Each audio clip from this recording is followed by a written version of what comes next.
Hey guys, welcome back to more HOA stories. You're trespassing on private property. That's what the HOA president's son told me when I stood on the land I had owned for years.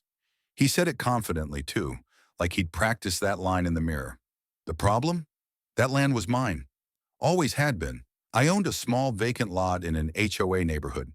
Nothing fancy, just grass, a couple of trees, and an old broken mailbox stump from the previous owner. I bought it years ago as a long-term plan to build someday. Then life happened. Work sent me out of state, the market got weird, and I decided to just hold on to it. I paid my property taxes on time through my bank.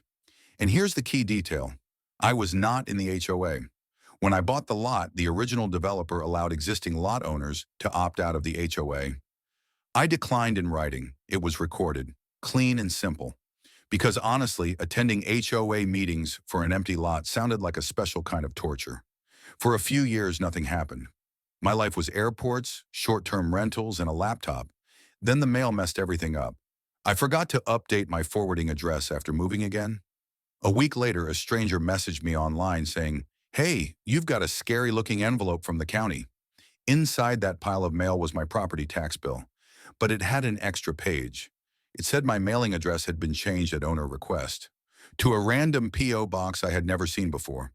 There was also a courtesy notice from the HOA about unpaid assessments. That's when I stopped laughing. I called the county office. The clerk told me the address change had been submitted with my authorization. I asked her to read the signature. It wasn't mine, not even close. Then she dropped the real bomb. There was a recorded HOA lien on my lot for unpaid dues, fines, and mowing fees. The lien had been foreclosed, and my land had been sold at auction for $1. I sat in my car staring at my steering wheel, trying to process that sentence. The buyer? An LLC I'd never heard of. The next morning, I met a real estate attorney at the county office. We pulled the documents. Seeing your own forged signature on official paperwork is a special kind of unsettling. The HOA president had purchased the lien at a fake auction for $1, then transferred it to an LLC managed by her son, who then claimed ownership. My attorney asked one question. "Have you ever been part of this HOA?" "No," he smiled. "Good. This is fraud on top of nonsense."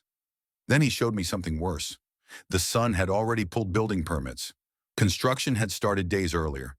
We filed an emergency court action to stop it immediately. The judge signed the order the same day. We drove straight to the lot with the sheriff. When I saw it, I almost didn't recognize my own land. Trees hacked up, stakes everywhere, trenches dug, a porta potty sitting where my shade used to be.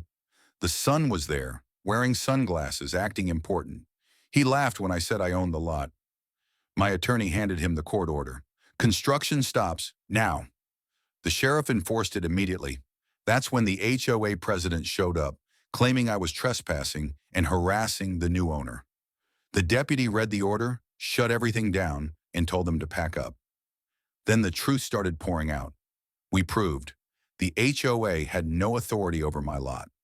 The auction was invalid, my signature was forged, the notary was the HOA president's sister-in-law.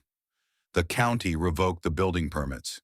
The contractor got fined for violating the stop work order. The HOA president got arrested. Yes, arrested. The notary lost her license permanently. The son went silent on Facebook real fast. Months later, the judge officially quieted the title back to me. My name, my land, clean and clear. The HOA's insurance stepped in, forced audits, and removed the president permanently. The son settled the civil case and paid all my legal fees plus extra. The new HOA president asked if I wanted to join the HOA to be part of the solution. I laughed and said no. Instead, I planted wildflowers on the lot. They bloom every spring, right where someone tried to steal my land for $1. And honestly, they look a lot better than a stolen foundation.